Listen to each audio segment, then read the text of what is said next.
کیا یہ خبریں درست ہیں کہ ایران ایٹمی تجربہ کرنے والا ہے؟ وہ کون سا فائدہ ہے جو ایران اس وقت ایٹمی دھماکوں سے بھی زیادہ حاصل کر رہا ہے؟ کیا ہوگا تو ایران کے لیے ایٹامک ویپن تیار کرنا آسان ہو جائے گا؟ عمان نے عربوں سے کہا کہ ہم تو ٹیکس نہیں لے رہے، لیکن باہر آ کر دنیا سے کہا کہ خدا واسطے کا ایک فنڈ قائم کر رہے ہیں، جو دینا چاہے دے دیں۔ جب تک مڈل ایسٹ میں نئے پاور بیلنس کو تسلیم نہیں کر لیا جاتا، یہ جنگ جاری رہے گی۔ لبنان نے اسرائیل سے جو ڈیل کی ہے اس کا مطلب یہ ہے کہ اسرائیل جنوبی لبنان پر جب تک چاہے سیلف ڈیفنس کے نام پر قبضہ رکھ سکتا ہے۔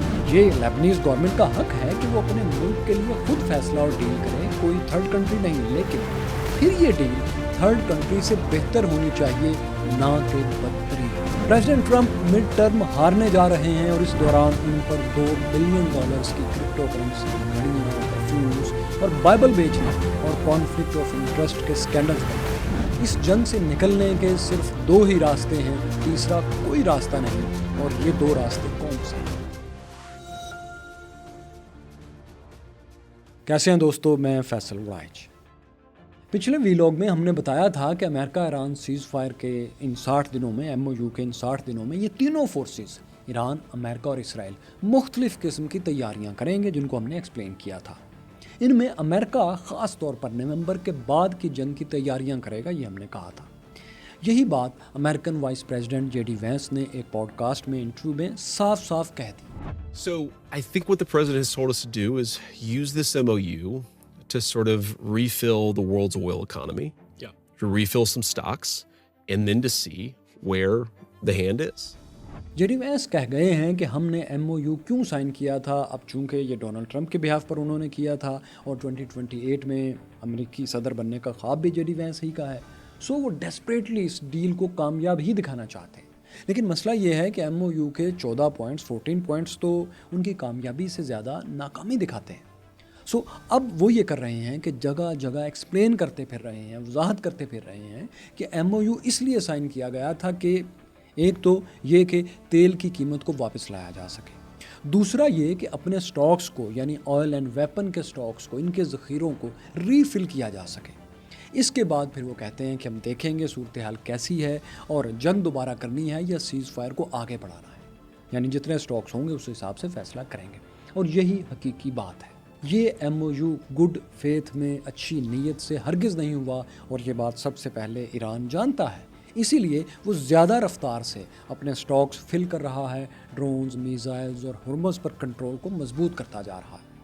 بلکہ اب تو ایک بار پھر یہ خبریں سامنے آ رہی ہیں کہ ایران بہت جلد نیوکلیر بم اسمبل کرنے والا ہے، ایٹم بم جوڑنے والا ہے، تجربہ کرنے والا ہے۔ وہ ایک ایسا تجربہ کرے گا اور پھر اس کا اعلان کرے گا کہ جس کے بعد جنگ اور MOU کا سارا سٹیٹس مکمل طور پر نئی صورتحال کے مطابق بدل جائے گا۔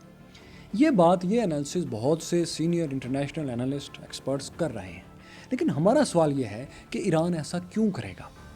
اس کی دلیل یہ دی جا رہی ہے کہ ایران بہت اچھی طرح جانتا ہے کہ امریکہ، اسرائیل اس وقت جو بھی کر رہے ہیں وہ اپنے اکتوبر-نومبر الیکشنز کے بعد کی تیاری کر رہے ہیں، جیسا کہ ہم نے کہا اور وہ خود کہہ رہے ہیں۔ نومبر کے بعد امریکہ، اسرائیل کسی بھی وقت دوبارہ حملے شروع کر دیں گے اور جاب فنش کرنے کی پوری کوشش کریں گے۔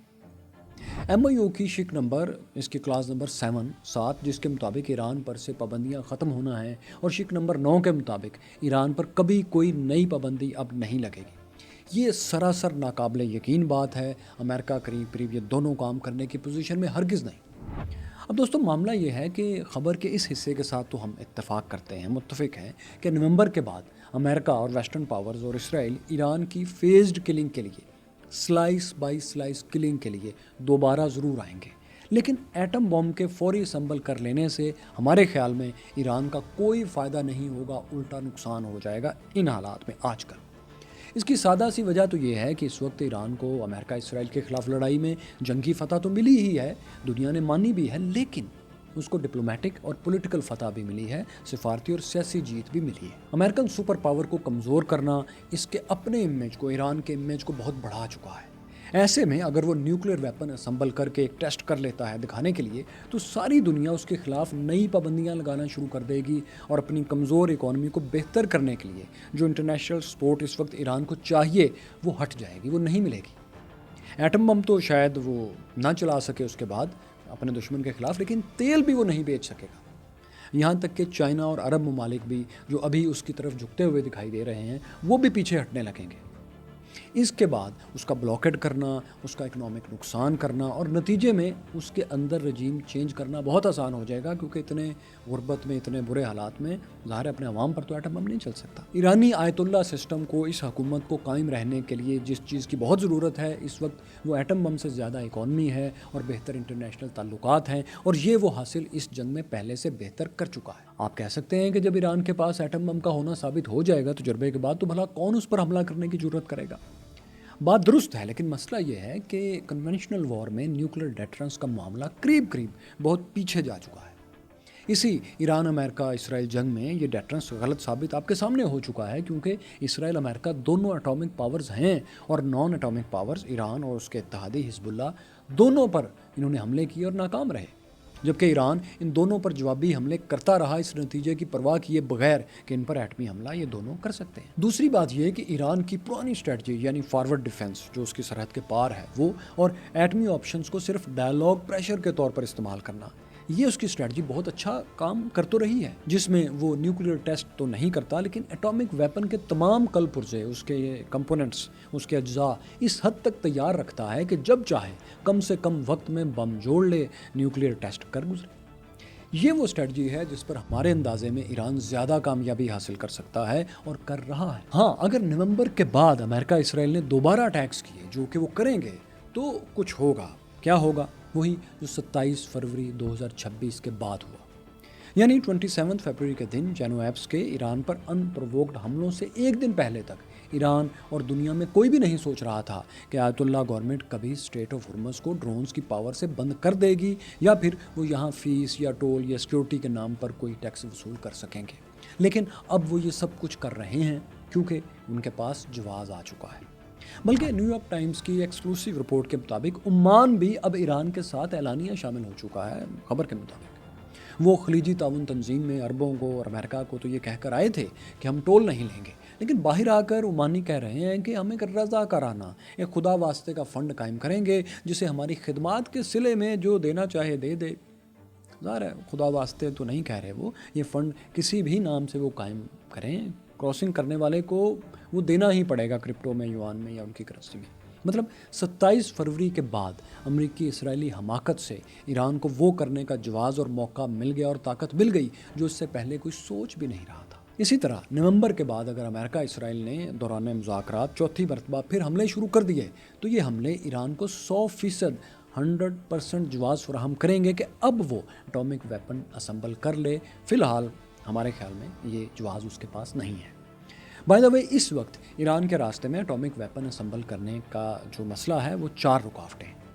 एक ये कि उसके पास 90% इनरिच्ड मटेरियल यूरेनियम नहीं है, 90% से ऊपर, जो कि ज़्यादा बेहतर मटेरियल है एटम बम के लिए। हाईली इनरिच्ड यूरेनियम उसके पास जो है वो भी 60% के करीब है, कुछ ही ऊपर, 90% नहीं। दूसरी रुकावट ये है कि उसने अभी तक एटॉमिक बॉम्ब का ट्रिगर मैकेनिज्म प्रोजेक्ट मुकम्मल नहीं किया। जहाँ तक ओपन सोर्स मालूमात है, ये ट्रिगर उसका तैयार नहीं है। तीसरी रुकावट और मसला उसके लिए ये है कि उन्होंने अभी तक एटमी पावर बनने की इंटेंट भी शो नहीं की, अपनी उन्होंने इरादा भी जाहिर नहीं किया। इसीलिए ये एक कौमी इशू भी ईरान में नहीं एक बना के हमने ये बना कर रहना है। जैसा कि आपको याद होगा कि जुल्फ़िकार अली भुट्टो ने ऐलान करके, इरादा जाहिर करके पूरी कौम को, पाकिस्तानियों को साथ मिलाया था और एटम बम के बनाने को कौमी इशू बना लिया था। तो जब कौम साथ हो तो फिर बन जाते हैं। तो ईरान ने अभी तक ऐसा कुछ नहीं किया। वो एलानिया इस आइडिया को कि वो एटॉमिक पावर बनेगा, एटॉमिक वेपन टेस्ट करेगा, इसको मुस्तरद करता आया है, जिसके बाद ये नॉन इंटेंट उनके बहरहाल एक उनके सामने रुकावट है। मज़ीद नए हमले ईरान के ऊपर नवंबर के बाद ये तीसरी रुकावट ख़त्म कर सकते हैं। चौथी और आखिरी रुकावट इस वक्त ईरान के सामने ये है कि वो IAEA के इंस्पेक्टर्स को इनकार नहीं कर सकता, क्योंकि वो NPT nuclear non proliferation treaty का सिग्नेटरी है, दस्तखत कर चुका है। जब तक वो इस ट्रीटी से मुकम्मल बाहर नहीं निकल आता, उसे अपनी तमाम न्यूक्लियर साइट्स को IAEA के इंस्पेक्शंस के लिए पेश करना ही होगा। सो जेनोएब्स की phased killing, slice by slice killing का अगला मरहला नवंबर के बाद जो आएगा, वो मरहला ये चारों रुकावटें ईरान के लिए हटा सकता है। याद रखें, ईरान में ये जज्बात तो बहरहाल हैं, सिर्फ मजहबी उलमा के नहीं बल्कि कौमी सतह पर भी बहुत से मुहब्बे वतन ईरानियों के ये जज्बात हैं कि ईरान को इसराइल के ख़िलाफ़ या किसी के भी ख़िलाफ़ नहीं, लेकिन अपने तहफ़्फ़ुज़ के लिए एटमी पावर ज़रूर बन जाना चाहिए, जैसे कि पाकिस्तान और बाकी ममालिक बन चुके हैं। चौथे हमले की सूरत में इन लोगों की आवाज़ को ज़्यादा तवानाई मिलेगी और वो एटॉमिक टेस्ट की तरफ लाजमी जाएंगे। अगर कहीं दानिशमंदी की कोई जगह अमेरिकन पॉलिसी साजों में अब बाकी है तो वो अगले 2 साल ईरान पर अटैक नहीं करेंगे, यही लॉजिक कहती है। इस वीडियो को money transfer app tap tap send ने स्पॉन्सर किया है। Tap tap send Pakistan, India, Bangladesh और अरब ममालिक समेत एशिया, अफ्रीका और साउथ अमेरिका में पैसे भेजने में मदद देती है। ये एप्लीकेशन इस वक्त 60 से ज्यादा मुल्कों में काम कर रही है, ऑपरेशनल है। टैप टैप सेंड ऐप के जरिए अब आप रकम बराह रास्त पाकिस्तान में अपने मतलूबा बैंक अकाउंट्स में भेज सकते हैं और जैज़ कैश और इजी पैसा के जरिए भी ट्रांसफर मुमकिन है। टैप टैप सेंड एक रेगुलेटेड और ऑथोराइज्ड एप्लीकेशन है। इसके अलावा इसके जरिए पैसे भेजने पर आपको 2 फायदे भी मिलेंगे। पहला ये कि आप अगर फिक्स्ड मिनिमम अमाउंट तक या इससे ज्यादा रकम अगर ट्रांसफर करते हैं तो आपके ट्रांसफर चार्जेस 0 हो जाएंगे। दूसरा फायदा ये कि अगर आप मेरा promo code Faisal PK FAISALPK इस्तेमाल करेंगे तो आपको बोनस भी मिलेगा। यूके और यूरोपियन यूनियन कंट्रीज में इस्तेमाल करने पर आपको 10 पाउंड या 10 यूरो मिलेंगे, और अगर आप अमेरिका और कनाडा से रकम भेजते हैं तो आपको $20 मिलेंगे, जबकि ऑस्ट्रेलिया से रकम भेजने पर $30 बोनस मिलेगा मेरे प्रोमो कोड को इस्तेमाल करने पर। यह ऐप आप अभी गूगल प्ले स्टोर या एप्पल स्टोर से डाउनलोड करके इस्तेमाल कर सकते हैं। लिबनान ने इसराइल के साथ अमरीकी ताउन से जो अलग डील साइन की है, इसे ईरान और हिजबुल्लाह की शिकस्त कहा जा रहा है। लेकिन दोस्तों, ज़रा इसे गहराई से देखते हैं कि ये क्या है। इस मुआहदे की जो तफसीलात ज़ायनिस्ट साइट्स पर भी जारी की गई हैं, उनके मुताबिक भी सेकंड क्लास में लिखा है कि इसराइली ऑक्युपाइड फोर्सेस लिबनानी सरजमीन पर उस वक्त के बाद तक रहेंगी जब तक हिजबुल्लाह की वेरीफाइड डिसआर्मामेंट नहीं हो जाती। यानी हिजबुल्लाह के तमाम फाइटर्स से, उनके ऑर्गेनाइजेशन से हथियार लेकर, उनकी मिलिट्री तंजीम को डिसमेंटल करके उनके एरिया से उनका इंफ्रास्ट्रक्चर ख़त्म नहीं कर दिया जाता तब तक। एग्रीमेंट के मुताबिक इसके बाद फिर इसराइली फोर्सेस को मौका दिया जाएगा कि वो प्रोग्रेसिवली बतदरीज लिबनानी एरिया से रीडिप्लॉयमेंट करें। मतलब ऑक्यूपेशन ख़त्म करके वापस चली जाएं, ये नहीं लिखा, बल्कि इस क्लॉज की आखिरी लाइन में लिखा है कि कामयाबी से ये सारा फ्रेमवर्क जब ज़मीन पर इस्टेब्लिश हो जाएगा, जिसे पार्टीज़ वेरीफाई कर सकेंगी और दोनों मुल्क यानी ईरान और इसराइल पुरअमन ताल्लुकात कायम कर लेंगे, तो उसके बाद फिर इसराइली ऑक्युपाइड फोर्सेस की आउट ऑफ लेबनीज टेरिटरी में रीडिप्लॉयमेंट होगी। आउट ऑफ लेबनीज, वापस इसराइल में ये नहीं लिखा। ये टेरिटरीज़ कौन सी होंगी, कब होगी ये रीडिप्लॉयमेंट, कोई पॉइंट तय नहीं किया गया कि लातानी रिवर से कितना पीछे जाएंगे। ये साइड स्क्रीन पर क्लास 2 आपके सामने है, आप वीडियो पॉज करके पढ़ सकते हैं।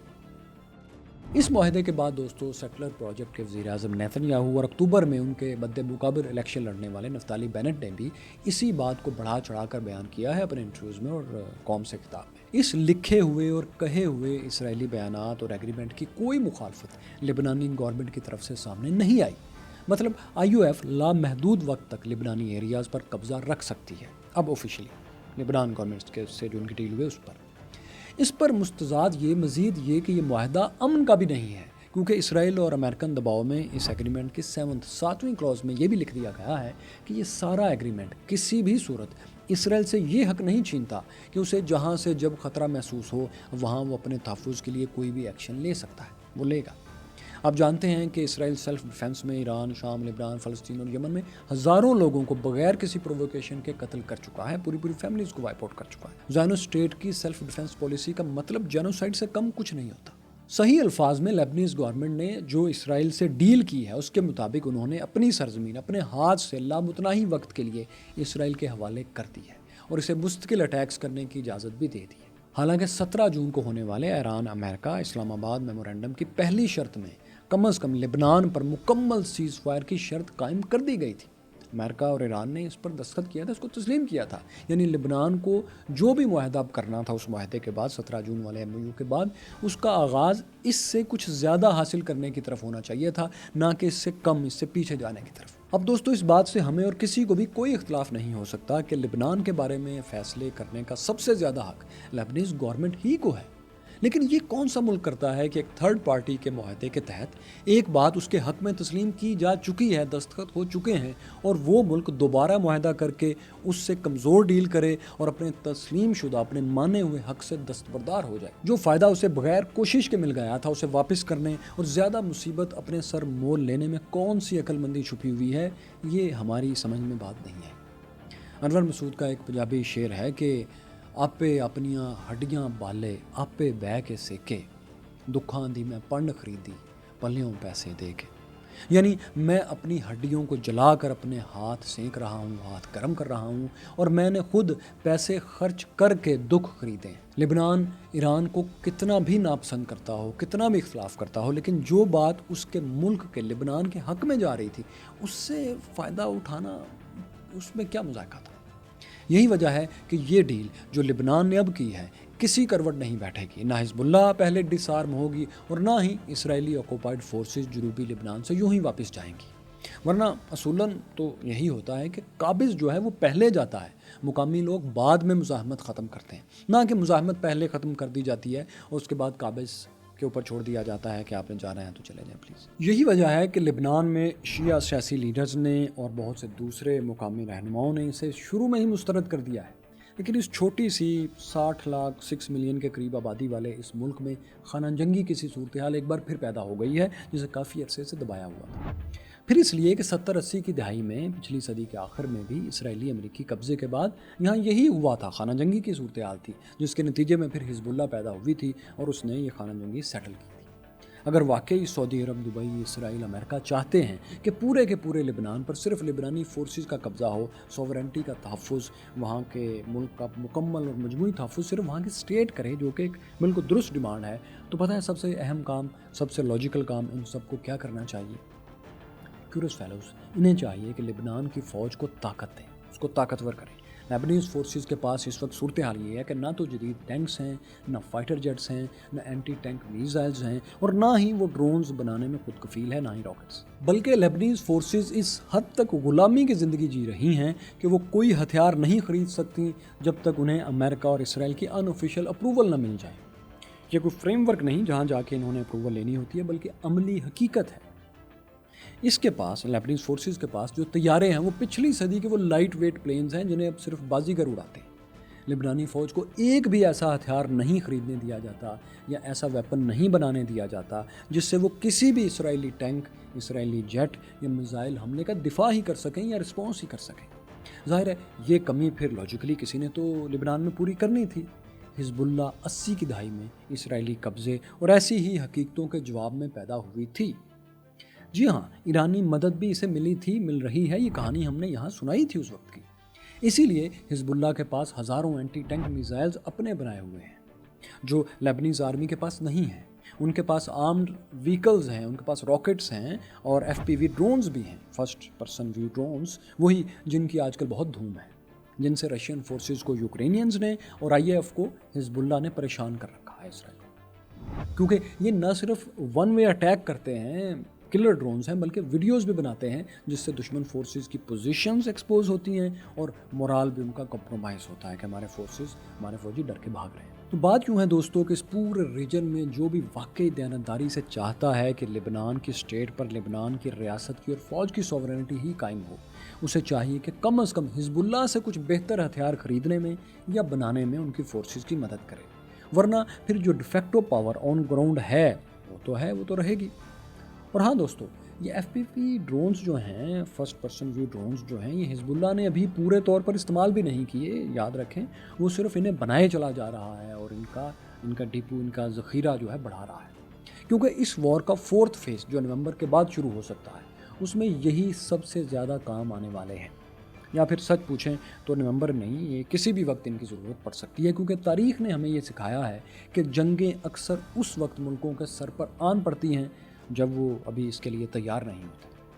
तो जंग के बीच में उनको सारी तैयारी करनी पड़ती है, तारीख़ यही बताती है। तो इस 4th फेज़ में, स्लाइस बाय स्लाइस ईरान की किलिंग के 4th फेज़ में, स्टेट ऑफ हुर्मज़ के बाद जब यमन के हौसीज़ रेड सी पर भी रोक लगाएंगे तो हिजबुल्लाह इसराइल के समुंदरी रास्तों पर, मेडिटेरेनियन सी पर परेशानी पैदा करेगा, वो ये महाज खोलेगा, ये प्लानिंग है। तब ये नेवल ट्रेड रूट्स को, इसराइल के नेवल ट्रेड रूट्स को, उसके तजारती समुद्री रास्तों को डिसरप्ट करेगा मुसलसल। हाँ, मुकम्मल ब्लॉकेड वो नहीं करेगा और ना कर सकता है। ये वो एक्शन है जिसे उसी तरह इसराइली ऑक्युपाइड फोर्सेस और उसके एलाइज कंसीडर इस वक्त नहीं कर रहे हैं, बिल्कुल ऐसे जैसे फरवरी में इसी साल के शुरू में वो स्ट्रेट ऑफ हॉर्मज़ के बंद होने को भी अहमियत नहीं दे रहे थे। उनका ख्याल था ये ईरान नहीं कर सकता, जबकि हकीकत ये है कि इसराइल अपनी ज़रूरत का 40%, 46% से ज़्यादा क्रूड ऑयल तुर्किया के रास्ते हासिल करता है, और ये ज़ेरे आब अंडर सी पाइपलाइन से नहीं आता, बल्कि जहाज़ों में तुर्किया के साहली शहर जिहान से 450 किलोमीटर से ज़्यादा का सफ़र करके ऑक्युपाइड फ़लस्तीन के हाइफा बंदरगाह तक आता है इसराइल के पास। ये वो रूट है जिसका बड़ा हिस्सा लिबनानी मगरबी साहिल के करीब से होकर गुजरता है, जहाँ हिजबुल्लाह है। सो यहाँ से इसराइली सप्लाईज़ को मुस्तकिल डिस्टर्ब करना हिजबुल्लाह के लिए आसान है, मुमकिन है, और वो ये करेंगे, और इस मुस्तकिल डिस्टर्बेंस से इनकी इस सप्लाई लाइन की कीमत बढ़ती रहेगी, और फिर वही होगा जो स्ट्रेट ऑफ हॉर्मज़ में हो रहा है कि शिप्स कंपनी और इंश्योरेंस कंपनी से जहाज़ भेजने से इनकार करती रहेंगी। दोस्तों, अगर इसराइल का पीस थ्रू स्ट्रेंथ, किलिंग के ज़रिए मार पीट कर अमन कायम करने का फॉर्मूला और ये माइंडसेट यूं ही उसने जारी रखा, तो इसे इसके वही नतायज, वही कॉन्सिक्वेंसेस भुगतने पड़ेंगे जो तारीख़ में इस फार्मूले पर अमल करने वाले नॉन सुपर पावर कंट्रीज़ को भुगतने पड़ते हैं। इसराइली सेटल प्रोजेक्ट इस रास्ते पर चल रहा है, और इसके कॉन्सिक्वेंसेस अभी से उसके सामने आने शुरू भी हो गए हैं, हम जिक्र करते रहते हैं, जिनमें सबसे अहम यह है कि ऐसी पॉलिसीज़ सिर्फ उस सूरत में कामयाब होती हैं जब आप वाकई सुपर पावर हों, किसी के भरोसे पर ये फार्मूला और ये जंगें ना लड़ रहे हैं। फिर ये कि ये पॉलिसी सिर्फ वही मुस्तकिल चला सकता है जिसके पास आबादी, जोग्राफिया और वसाइल इतना हो कि इन तीनों चीज़ों की भरमार हो उसके पास, और उसके अपने जनरेटेड हो।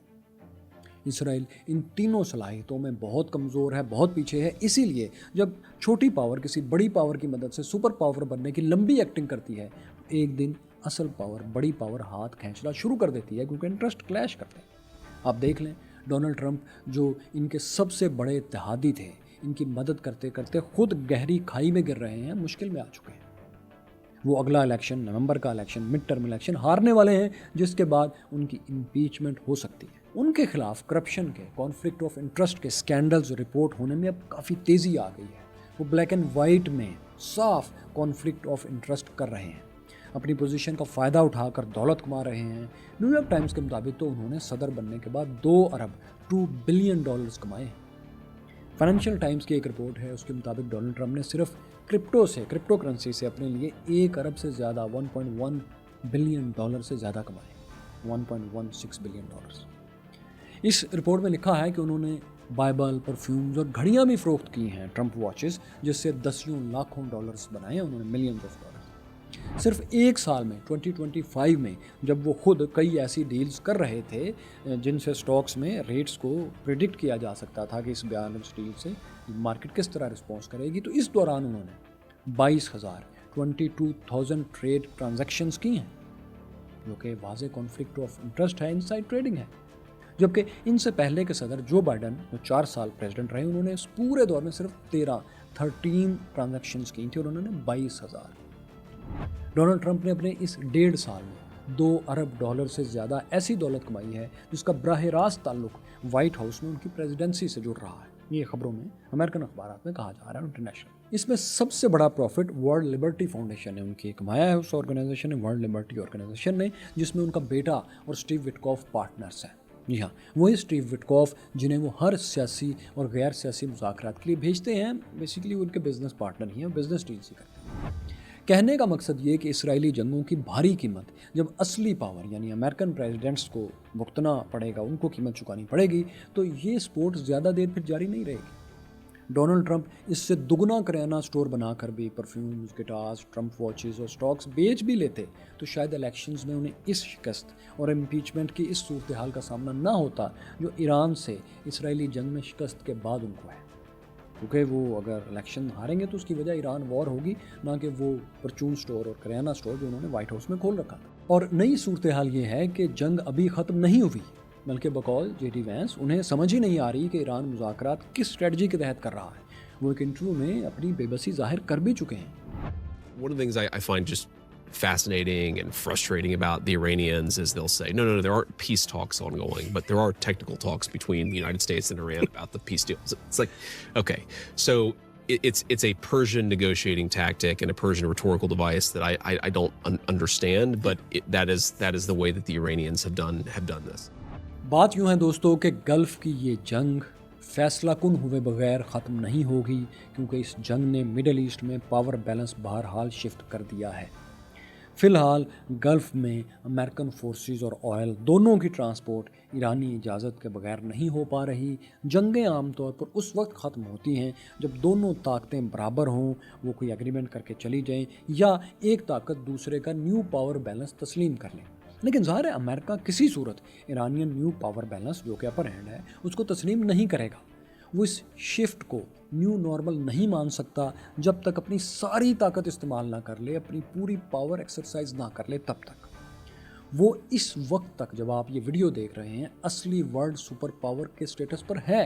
सो ये नामुमकिन है कि वो इस खित्ते में जहाँ अभी कल तक उसका और उसके बेबी का ऑर्डर डिक्टेट हो रहा था, वहाँ नया ईरानियन ऑर्डर ठंडे पेटों तस्लीम कर ले। वो ये मान ले कि पावर बैलेंस शिफ्ट हो चुका है, ये नहीं हो सकता। ये मानने में या पावर बैलेंस रिवर्स करने में यानी ईरान के खिलाफ अभी उनको काफ़ी वक्त चाहिए। इसके लिए अमेरिका को वो 5000 मैरीन्स जो उसने जंग के शुरू में यहाँ भेजे थे और अब किसी शिप के ऊपर वो एक्सरसाइज कर रहे हैं, इंतज़ार कर रहे होंगे, उनको ईरान के सरजमीन पर उतारना ही होगा। बहुत से और फोर्सेस भी उतारनी होंगी, बरसों तक लड़ना होगा। ईरान में वाकई अपने हक में वैसा ही इनकलाब लाना होगा जैसा कि वो मिस्र में, लिबिया में या शाम में लेकर आए। और ये फ़िलहाल हमें दूर दूर तक होता नज़र नहीं आ रहा। हमारे एनालिसिस में, हमारे तज्ज़िये में मिडल ईस्ट के बाकी ममालिक और वेस्ट एशिया को ओवरऑल इस नई हकीकत को तस्लीम करना पड़ेगा कि ईरान अब न्यू पावर बैलेंस है, या फिर इस पूरे खित्ते को एक मुस्तकिल जंग उस वक्त तक बर्दाश्त करना होगी जब तक ईरान मुकम्मल शिकस्त नहीं खा जाता और ऑर्डर पुरानी जगह पर 27 फरवरी की जगह पर वापस नहीं चला जाता। तीसरा कोई रास्ता इस सिचुएशन में, इस सूरत हाल में है ही नहीं। ये एक मुश्किल, मायूस कुन और परेशान सूरत हाल है, लेकिन अच्छी खबर ये है कि ऐसे में प्रेसिडेंट डोनाल्ड ट्रंप वाहिद उम्मीद हैं जो अपनी ट्रुथ सोशल पोस्ट्स और बयानात से लोगों को महसूस करते रहते हैं, मुस्कुराहटें बखेरते रहते हैं। कभी खुद को ग्रीक गॉड अटलस की शक्ल में दुनिया कंधों पर उठाकर दिखा देते हैं, कभी खुदा न खास्ता जेसिस और गॉड के तस्वीरी खाकों में खुद को फिट कर देते हैं, कभी एआई से खुद को मेडिकल डॉक्टर बनाकर पेश करते हैं, बीमारियों का इलाज बताने लगते हैं और जाते जाते डाइट कोक जो वो खुद बहुत पीते हैं, डाइट कोक, उसकी मार्केटिंग भी करते जाते हैं। इन पर आने वाली अभी एक लेटेस्ट बुक जो है रजीम चेंज, उसमें लिखा है कि वो रात भर फ़ोन पकड़कर ट्रुथ सोशल पर अपनी तारीफ़ों वाली पोस्ट्स रीशेयर करते रहते हैं और अपने ख़यालात का तूफ़ान जो है उसको पोस्ट करते रहते हैं। सुबह 10 बजे उठते हैं, फिर वाइट हाउस पहुंचते हैं और उनसे पहले कई मीटिंग्स हो चुकी होती हैं। हाल ही में उन्होंने अपनी बालकनी पर 11 सितारों वाला 11 स्टार्स वाला गोल्डन ईगल लगाकर लिख दिया है कि golden gift to White House. रोमन्स जो एक जब उनकी आर्मी चलती थी तो एक बड़ी सी स्टिक के ऊपर जो ईगल लगाते थे उससे मिलता जुलता ईगल, उससे थोड़ा मुख्तलिफ लेकिन उसी तरह का। और मज़े की बात यह है कि ये ईगल असली में उन्होंने अपनी बालकनी पर नहीं लगाया, ये तस्वीर उन्होंने एआई से बनवा कर और सिर्फ पोस्ट ही शेयर की है। डोनाल्ड ट्रंप की करीब तरीन तारीख में हमें जो मिसाल शख्स मिलता है वो रोमन एम्पायर का एम्परर कमोडोस था। वो शेरों और खूनख्वार दरिंदों को नशा पिलाकर अरीना में लेकर आता था और फिर उनसे मुकाबला करता था और जीत जाता था। उसकी सारी तवज्जो रोमन्स को खुश करके अपनी तरफ तवज्जो करने पर, रोमन्स को ये दिखाने के लिए कि वो बहुत ताकतवर ग्लैडिएटर है, असली ग्लैडिएटर्स को बहादुरों को पैसे देकर या मदहोशी की दवा खिलाकर शिकस्त दे दिया करता था। ग्लैडिएटर फिल्म में आपने जिस हीरो रसल क्रो को जिस शहनशाह से लड़ते हुए देखा वो कमोडोस ही था। वैसे इस एम्परर के दौर की दिलचस्प कहानी हमने आपको रोमन एम्पायर के रूजोजवाल में दिखाई थी, इसे अगर आपने नहीं देखा तो यहाँ टच करके जरूर देखिए। यहाँ देखिए रोमन एम्पायर क्यों ख़त्म हुई और अमेरिकन तारीख से उसका ताल्लुक़ क्या था, यहाँ जाए।